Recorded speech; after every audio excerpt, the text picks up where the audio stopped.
Hendrick doit-il rester au Real Madrid? Sujet un peu épineux parce que vraiment il y a les deux options qui sont possibles.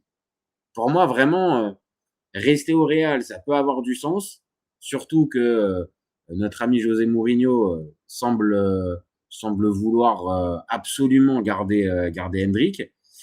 Et ça pourrait aussi avoir du sens qu'il se barre parce que quelles sont les véritables perspectives de jouer pour Hendrick cette saison? Pas vous mentir, c'est compliqué hein, de pouvoir se dire qu'Hendrick il va jouer avec continuité. Des difficultés à imaginer ça, hein, les copains.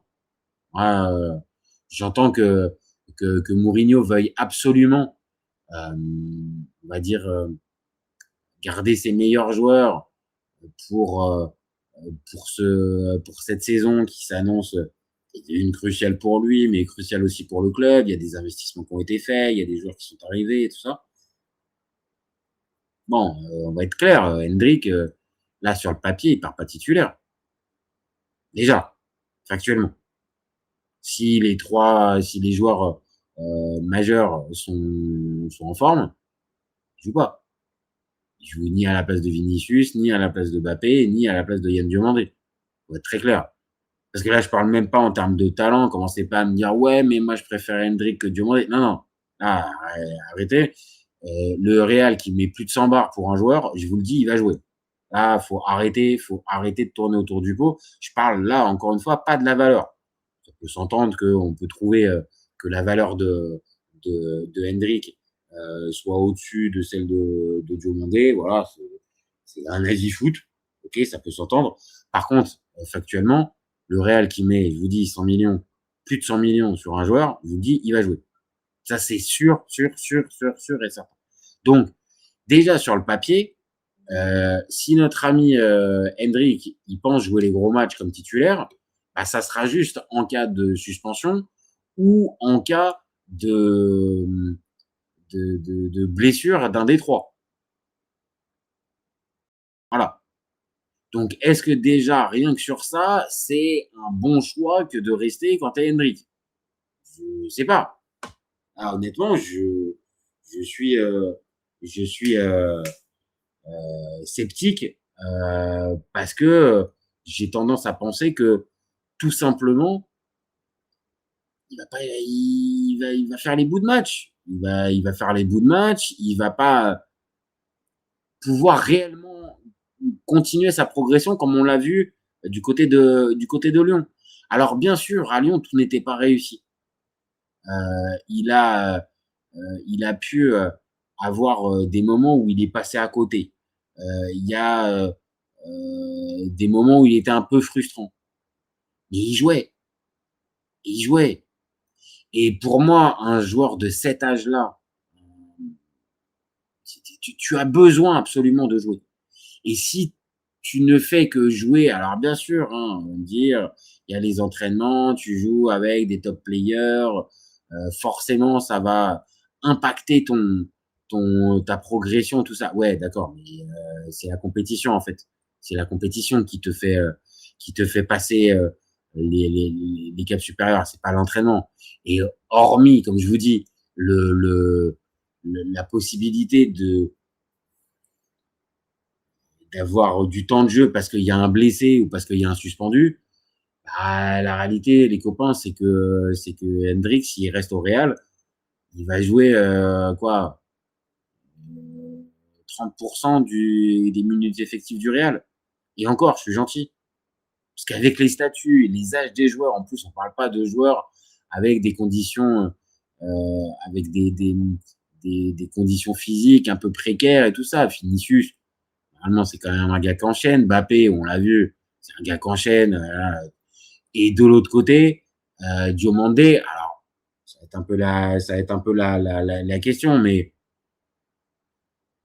je pense que pareil, il est en force de l'âge, je vois pas pourquoi il s'arrêterait là maintenant. Donc, sur le papier, déjà, je vous dis, il va pas beaucoup jouer. Et moi, je suis à sa place. OK, je demande pas à partir du Real définitivement. On le sait, le Real, arriver dans ce club-là, c'est toujours très compliqué, c'est des opportunités, le fameux train qui passe pas à chaque fois et tout ça, pas de problème. Maintenant, heu, comment vous dire? Je l'ai dit, il y a le temps de jeu qui est très important pour moi, mais là, il faut qu'il puisse influer sur les choix des dirigeants, des entraîneurs et tout ça. Et pour moi, je vous le dis, c'est pas par l'entraînement qu'il va pouvoir vraiment mettre de côté un Diomandé, un Vinicius ou encore moins un Mbappé. Donc pour moi, il faut qu'il ait cette, cette exposition comme il a pu avoir les 6 derniers mois à Lyon, pour pouvoir justement revenir avec une sorte d'autre statut à imposer aux dirigeants et dire: «Bon, bah, voilà, en gros, moi maintenant, heu, je me suis aguerri au football européen, j'ai fait mes preuves dans différents clubs».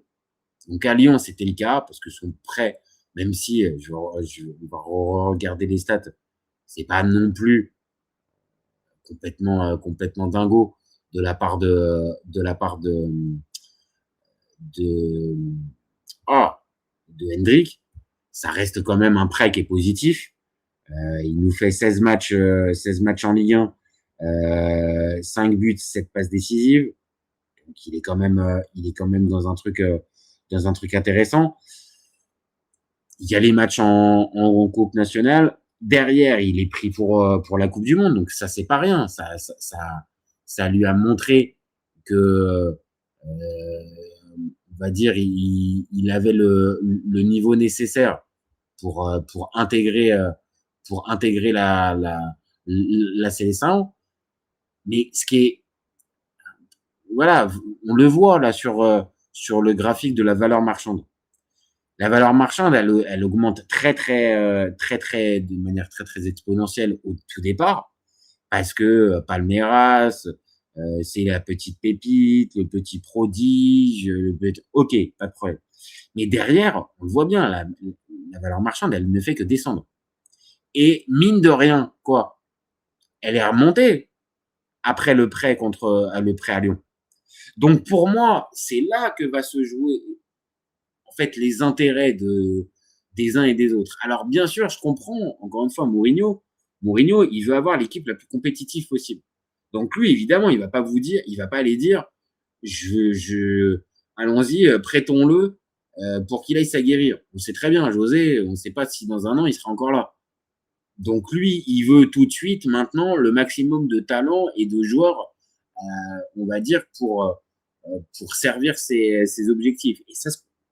Et ça se comprend. C'est pas déconnant. Par contre, la réalité, c'est que est-ce que c'est bien pour Hendrick de rester? Moi, je vous dis que non. Moi, je vous dis que non. Pour sa progression, vu les forces en présence, pour moi, c'est pas une bonne idée. Il y a Baba, oh Baba, qui nous dit salut mon copain, j'espère que tu vas bien.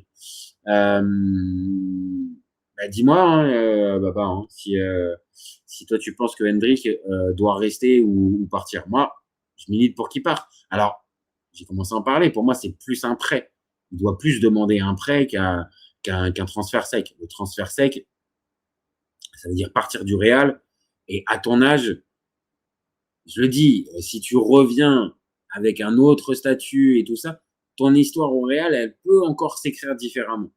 Mais là, continuer dans cet effectif-là, avec les gros investissements, les gros statuts, Vinicius qui est prolongé, Mbappé qui est renforcé, Diomandé qui vient d'arriver avec un gros salaire, enfin avec un gros transfert. Les gars, je vous le dis, Hendrick, il va jouer le temps effectif, il va jouer 30% des minutes du réel. Donc, voilà, sachant qu'en plus, il y a d'autres joueurs qui sont encore dans l'effectif, des Brahim Diaz, il y a Rodrigo qui va revenir à un moment donné, il y a Arda Güler, il y a, compliqué. Compliqué. Pour moi, Hendrick, fais-toi prêter, fais une saison complète dans un club intéressant, hein. On lui a pas dit d'aller à Kaiserslautern. même si j'adore Kaiserslautern, grand club, vintage, mais on lui dit pas ça. Mais il va dans un club qui peut jouer l'Europa League, mais aussi la Ligue des Champions. Un club un peu compétitif qui cherche à se renforcer tout de suite maintenant avec du talent. Et toi, l'année prochaine, quand tu es Hendrick, bah, tu peux revenir au Real Madrid avec un autre statut, du poids en fait, du poids dans voilà, maintenant j'ai montré mon niveau à plusieurs reprises dans le foot européen. Je me suis adapté et je me suis acclimaté. Maintenant, les copains, je veux une place. Et là, tu es légitime. Là, tu es légitime. Là, les simples derniers mois à Lyon, ok, ça te crédibilise un peu plus, mais pas assez pour que ne serait-ce que les Real se disent pas on va acheter un troisième gars pour devant. Donc, le fait d'avoir été aussi acheté un gars devant, pour moi, c'est un signe aussi qui renvoie à Hendrick. Là, cet été, pars. Va faire jeudi, ou pas, une connerie, je sais que la Roma, par exemple, est dessus. Va à la Roma. Tu vas là, tu vas là-bas, et là, tu as l'exposition nécessaire pour pouvoir être un joueur important, pouvoir jouer quasiment l'intégralité de la saison, et derrière, en récolter véritablement les bénéfices. Alors, bien sûr, dans ces cas-là, le club qui reçoit le joueur prêté n'est pas forcément le mieux. Mais bon, la Rome, si en fin de mercato, ils ont toujours pas fait signer de gars, je pense qu'ils seront très contents d'avoir Hendrick pour une saison, et même s'ils savent qu'ils ne le gardent pas. Donc pour moi, je partirai là-dessus. Baba qui nous dit, s'il reste à Madrid, ce sera chaud pour ce qui est du temps de jeu. Après, j'ai l'impression qu'il va s'imposer coûte que coûte à Madrid. Ok. Bah, moi, tu vois, j'entends ce que tu me dis, Baba, et je peux entendre l'idée de vouloir s'imposer à Madrid et de pas jeter l'éponge et de pas demander un transfert. Ça, par contre, je comprends. Je comprends totalement.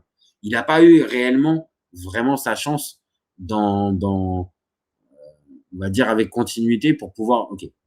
Mais pour moi, cette chance-là de pouvoir inverser un peu la tendance du côté du Real, pour moi, tu ne pourras l'avoir avec ce fameux statut qui change et pas par l'entraînement.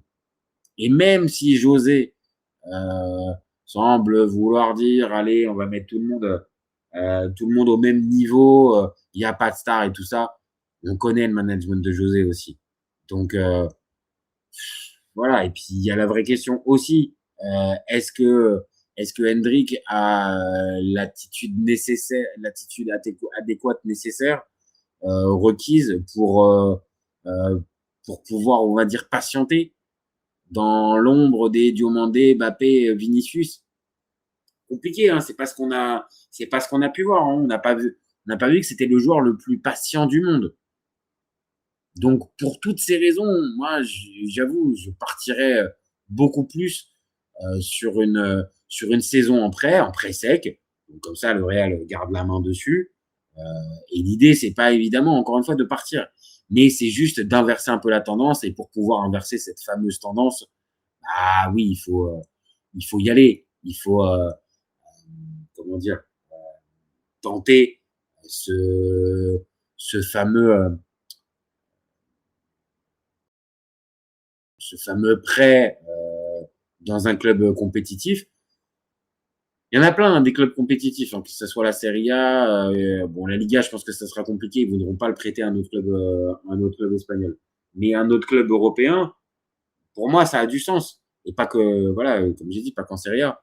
Il a déjà essayé la Ligue 1, donc bon, ça me paraît compliqué. Euh, voilà, un parcours type Brahim lui aurait fait du bien, bah peut-être. Tu vois, tu prends un très très bon exemple, Baba. L'exemple de Brahim Diaz qui avait été recruté il y a plusieurs saisons et qui a dû passer par plusieurs étapes avant de revenir au Real avec un autre statut, bah, c'est peut-être ça en fait. C'est un peu à ça que je pense. Alors après, Brahim n'a jamais pu réussir à inverser cette tendance. Maintenant, peut-être que Hendrick, qui a quand même un talent supplémentaire par rapport à Brahim Diaz, peut-être. Mais oui, voilà, moi je milite pour un qui bourlingue un petit peu, qui aille faire un petit peu sa bosse, qui prenne un petit peu d'expérience, un peu à droite à gauche. Donc là, ça a été déjà le cas à Lyon, qui continue du côté et qu'il continue du côté de, voilà, soit de la Serie A, de la Bundesliga ou de la Première Ligue, et qu'il revienne avec un autre fameux statut. Et là, à ce moment-là, il pourra inverser la tendance. Mais donc, pour répondre à cette fameuse question, Endrick doit-il rester au Real Madrid cette saison 2026-2027? Moi, désolé, mais je pense que c'est une mauvaise idée. Donc, je serai toi, mon copain Endrick, je prendrai mes affaires et je demanderai à partir momentanément, juste pendant un an, et de revenir après. Voilà.